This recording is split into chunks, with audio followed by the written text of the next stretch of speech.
So last night, legislation to ease alcohol restrictions over Easter, Anzac Day and Christmas passed its third and final reading at Parliament. The bill is going to allow premises that are already open on Good Friday, Easter Sunday, Anzac Day morning and Christmas Day as well to sell alcohol under normal licence conditions. It was put forward by Labour MP Kieran McAnulty, and he joins us on the phone now. Thanks for your time, Kieran. Firstly, congrats on getting it through.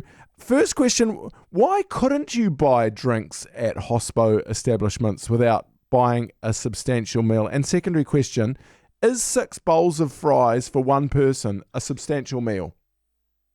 Yeah, morning, lads. Thanks for having me on.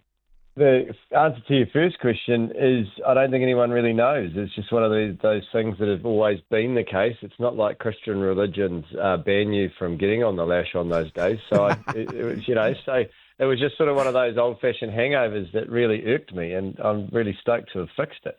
So bottle stores, this doesn't mean bottle stores will be open, It's just basically bars and restaurants that you could have gone to anyway. You just don't need to get a meal to have a beer now. There's been numerous attempts over the years to try and change the laws over Easter, and every single one of them has failed. And so I watched that and thought, right, well, it's pretty clear that if something's already open, there's an appetite to change things. Yeah. If it goes to allowing businesses that aren't open to open, that's a different yarn altogether. So I just concentrated on the bars and the restaurants that are already allowed to open, and those workers that are already working, just let them do it like they normally do. Managed to get the required support.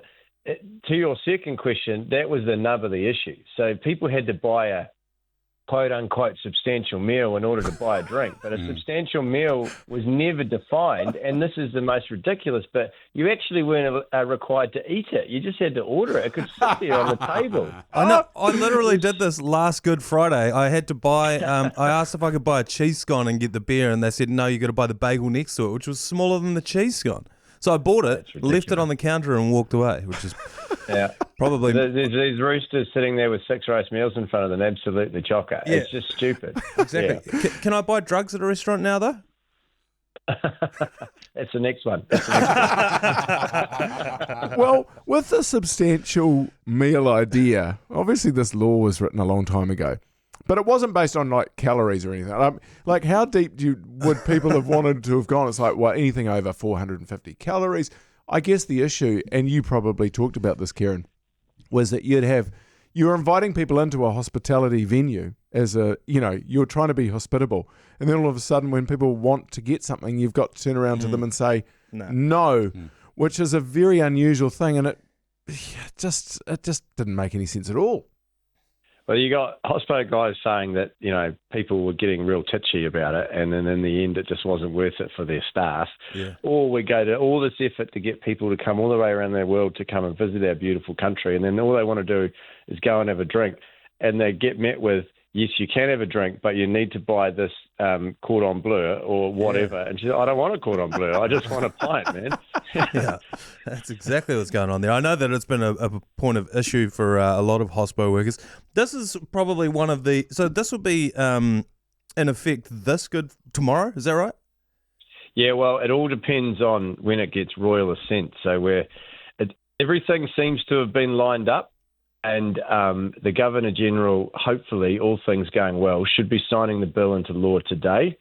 And that was the only nervous bit. I knew it was. I was pretty confident it was going to pass last night. Yeah. But, I mean, how do you line up the Governor-General? You can't just text her and ask her for a favour. Cindy, do us a solid. It doesn't work like that. But she is lined up, Her Excellency, and I'm very grateful for that. So as long as that does happen, it will be enforced in time for Good Friday tomorrow. So if it's not, we know whose fault it is.